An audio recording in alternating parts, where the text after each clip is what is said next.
In this video, we're going to do section 9.2, the quadratic formula. So let me get my pen up on the screen. I'm not sure why it wasn't on the screen already. So here we go with the section 9.2, the quadratic formula. Alright, so simplify each of the following. 6 plus or minus the square root of 12 over 4.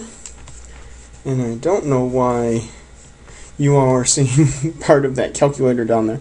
But remember that this means that there are two answers here. 6 plus the square root of 12 over 4, and then 6 minus the square root of 12 over 4. Alright, now remember another way to write this is actually 6 over 4 plus square root of 12 over 4. And so I'm going to get the decimal from that. So let's bring up the calculator now so that all of you can see how I would do that. So let's turn it on.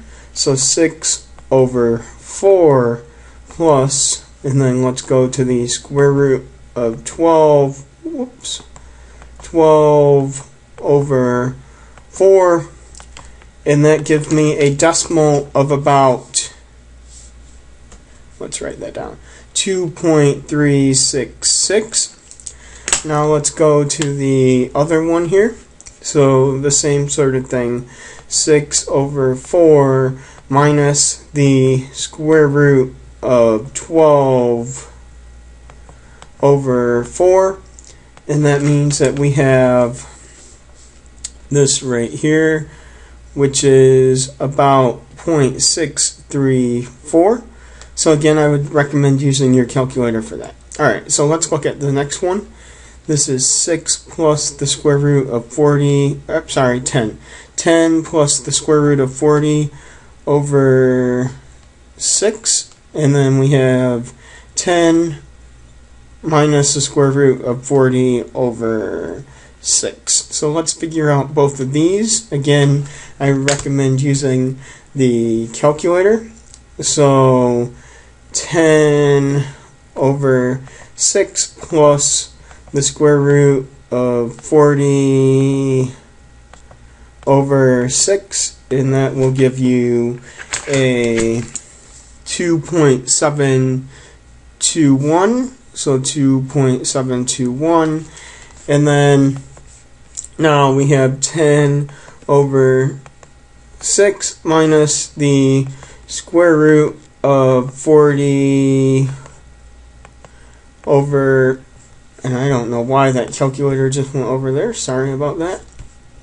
Okay. Well, then don't laugh at this. This is not very funny. Alright, so now this is going to end up being 0.613. So let's go back over here and write that down. 0.613.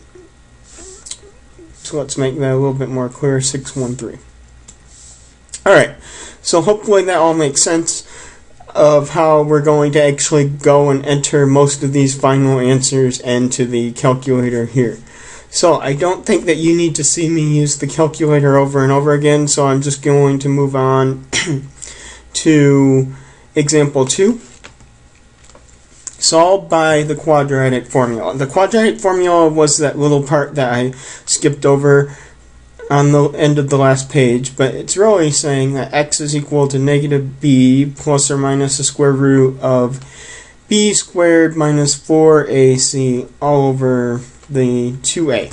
And the a, b, and c are the same a, b, and c that we identified in the last section. So for the first problem here, 3x squared minus 10x plus 8, we have a is 3, b is negative 10, and c is 8. So let's try to use the formula. So I have negative b. So since this is a negative here and b is already negative, I have to have two negatives. Plus or minus the square root of b squared. Remember b was negative 10. Minus 4 times a, which is 3. And then c, which is 8. All over 2a. Now remember, this fraction bar has to be over the whole thing here. Alright. So negative 10, or the opposite of negative 10 is 10. Then we have negative 10 squared. Remember, that has to always be positive, because this case would be a negative times a negative, so it's a positive 100. So 100 minus 4 times 3, which is 12, and then times 8 would give me 96, so minus 96 all over 2 times 3 is 6. Then let's do this part under the square root. 100 minus 96 is 4. And then I know the square root of 4 is 2. So I have 10 plus 2 over 6 and 10 minus 2 over 6. So let's find out what those two answers are. So I'll give you a chance to do those in the calculator if you would like. Alright, so we get actually 12 over 2 is 6. Alright, sorry, 12 over 6. 12 over 6 is 2. Sorry about that. Here I am. I'm back with you. 12 over 6 is 2. And then 8 over 6, which reduces to 4 over 3. So we have 2 or 4 over 3.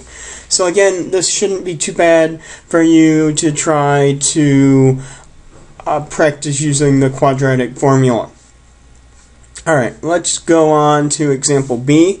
I'll move it up a little bit here. This one has a W in it instead of an X, but we'll still use the quadratic formula. So W is equal to negative B plus or minus the square root of B squared minus 4AC all over 2A. So A is 4, B is 6, C is 1. Alright, so let's substitute in the B, which is going to be 6. So negative 6 plus or minus the square root of 6 squared minus 4 times 1 all over 2 times 4.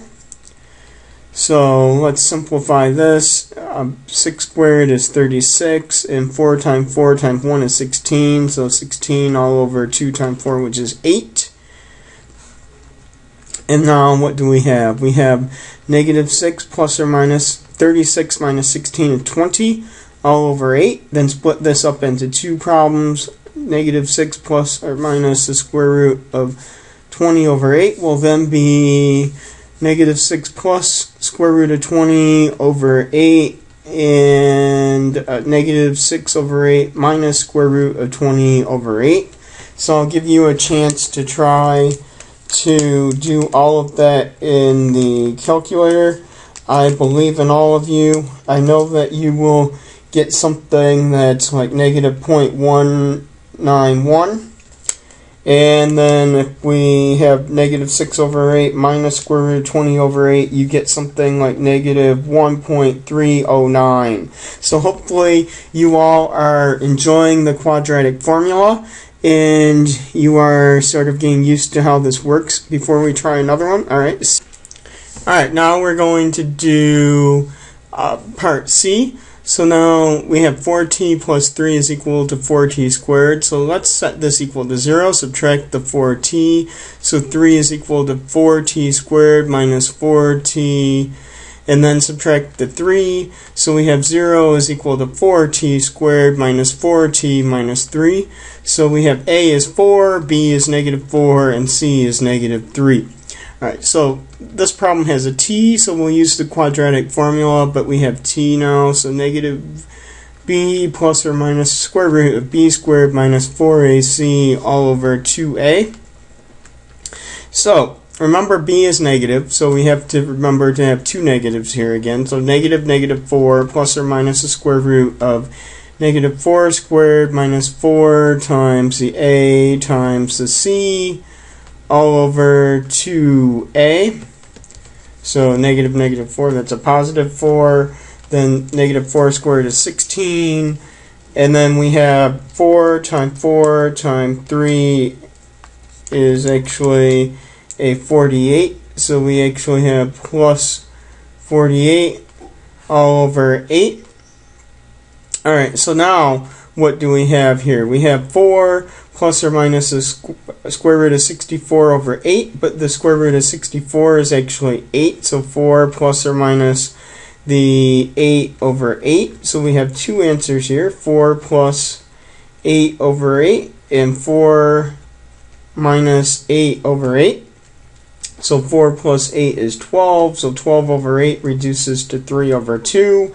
And 4 over 8, which reduces to negative 4. Negative 4 over 8, which reduces to negative a half. So we have two answers here. Alright, so let's move on to D now. Alright, so now let's move on to D. So we have negative 3x equals x squared over 2 plus 2. So we see there's a fraction in there. That makes it a little bit harder. So I am actually going to multiply everything by 2 to get rid of the fraction. So we have 2 times negative 3x is negative 6x. Then these 2's cancel. So I have x squared, and then 2 times 2 is 4. Then I'm going to add the 6x to each side and make sure that I write the right side in descending order. So I have 0 is equal to x squared plus 6x plus 4. And then I'm going to identify my A, my B, and my C. So 1, 6, and 4. Alright, now here's the quadratic formula once again. X is equal to negative b plus or minus the square root of b squared minus 4ac all over 2a. So let's see, 6 is b, so we have negative 6 plus or minus the square root of 6 squared minus 4 times 1 times 4 all over 2 times 1. Then let's simplify what's under the square root. So 6 squared is 36. Then I have 4 times 1 times 4 is 16 all over 2. So negative 6 plus or minus, again, simplify what's under the square root first. So 20 all over 2. And then I'm left with negative 6 plus the square root of 20 over 2. And negative 6 minus the square root of 20 over 2. And I really want you to use your calculator to get an approximation for this. So I am going to do the same thing right now, and then give you a second to try to figure this out, because I hope that all of you would, take this time, pause the video if you still need to go and find your calculator. Alright, maybe it is in your refrigerator, who knows. Negative 0.764 and negative 5.236. And I don't actually know why you couldn't see all of that. So again, they just went off the screen. Alright, so one of them, just to write it a little more clearly, one of them you should have gotten negative 7.64, and the other one you should have gotten negative 5.236. Alright, that is the end of page 142. I hope you enjoyed this. Again, feel free to bring your questions to class, or send me an email, or just make sure that you go to the math lab and get help. Alright, that's it.